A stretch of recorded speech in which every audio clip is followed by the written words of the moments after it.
Hello everyone, welcome back to Bandit Network TV, and today we are going to be talking about graveyard dirt, how to collect graveyard dirt, the procedures that you can take when collecting graveyard dirt, and also how to protect yourself when collecting graveyard dirt. I've spoke about this before on my channel. I will leave a link to that podcast if you are curious to hear more about that. But considering that I'm at the cemetery today, I want to share with you the steps I take when gathering my grave dirt. So let's hop into it.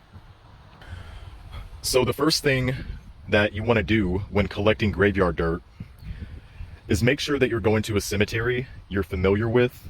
And if you're not familiar with the cemetery, make sure that you have a gut instinct that it's just the right cemetery. That's the best way of me saying that. I don't want to say welcoming because a cemetery is not a place that's necessarily welcoming to anybody. It is a sacred ground of peace, but if you get bad vibes going to any place, but especially a cemetery, when gathering grave dirt, I would not recommend that you gather dirt from that location. I've been in cemeteries before where I get those vibes and I leave and I find myself a different cemetery. Then step 2 would be to pay your offerings or pay your dues and respects at the gate. Make sure that you pay the spirits and the gatekeepers for what you're about to do and the dirt that you're about to take. And that's just out of respect. You know, you wouldn't want to have somebody come in your sacred space, your home, take something that's not theirs and not offer something in return. The same thing goes with the cemetery. Again, this is sacred grounds, so you want to make sure that when doing this, you want to be respectful. So when offering the spirits a gift, it can be change, it can be pennies, it can be those little airplane bottles, you know, the little bottles that you get from the liquor store, something that you have that you want to offer just out of respect. It doesn't have to be anything extravagant. Some people choose to go all out when going to the cemetery and placing offerings.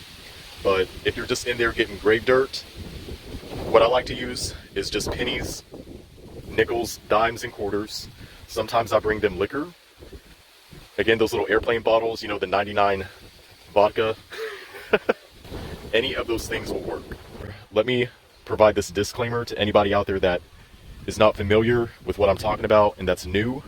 Maybe you came across this video because you want to know how to gather grave dirt.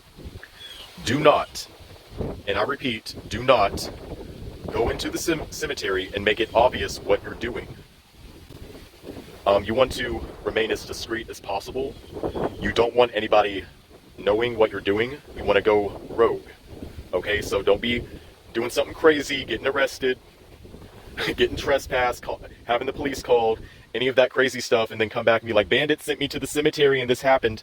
I'm telling you right now, you want to remain as discreet as possible. Step 3, okay? Choose out a spot where you feel drawn to. It can be any spot in the cemetery. It doesn't have to necessarily be a grave site. It can be a tree. Some people choose to get dirt from a tree, from the roots of a tree. It looks like someone littered there. Pick that up. If you're brave, like me, choose to actually go to a grave site, like an actual grave of a person, and get dirt from there. If you're going to do that, all I would say is that, of course, be as respectful as possible. I would also recommend you do research on the person. It doesn't have to be deep research, but just go to findagrave.com. There's a website where you can type in a person's name and it tells a little bit about who they were and sometimes how they died. And the reason why I say that is because depending on what you're using the graveyard dirt for, you want to make sure you know the source in which it's coming from. Maybe you're trying to gather grave dirt in order to kick a bad habit. You want to put a bad habit to an end, and you need some extra oomph to help you do so. You may want to choose a grave spot from a veteran or someone that fought in the military. For the sake of this video, let's say that you're using it for black magic and you're trying to do a revenge spell on someone.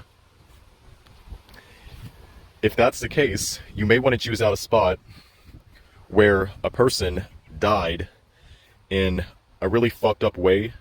Let's review. Step 1 would be fill out the cemetery, make sure that it's the right place for you.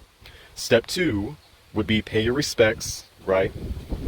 Offer something if you're going inside the cemetery. Step 3 is fill out the place, feel what is right for you. Step 4, when going to the cemetery, especially when leaving, this part is very important, so pay close attention. You want to make sure that you stay protected. When leaving the cemetery, you want to make sure to tell the spirits, whoever or whatever has followed you around that may have got in your aura, in your energy field, to remain at the cemetery. You can do this by speaking your intent, politely and respectfully asking the spirits to remain at the cemetery. You are no longer welcome in my presence. You are no longer welcome in my space. You are not welcomed in my home. You are not welcomed in my energy field. I ask that you stay here. Do not follow me back home. When I leave the cemetery, I like to walk backwards. That way, if anything is following me out, it's not going to be behind my back. You can also bring sage, Palo Santo, any type of smudging stick or anything to smudge with you and smudge yourself before you actually go out of the gates of the cemetery. You can bring Florida water. You guys already know what Florida water is. I've already showed you that here on my channel. Bring your Florida water with you. Pat yourself down while speaking your intent. Again, I ask that you stay at the cemetery. You are not welcomed in my home. You are not welcomed in my space, my aura, or my energy field. I ask that you stay here and do not follow me back home. Whatever you want to say, whatever words you want to put, I'm not about to put words in your mouth, but something along those lines you want to say. And that's because you never know what is going to happen at the cemetery.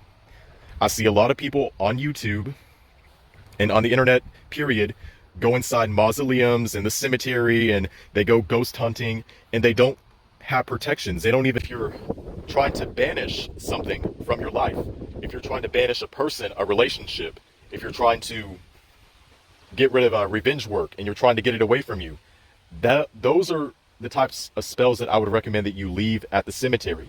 Those would be appropriate to leave here. But if you're trying to do attraction work or anything good, then don't leave it at the cemetery.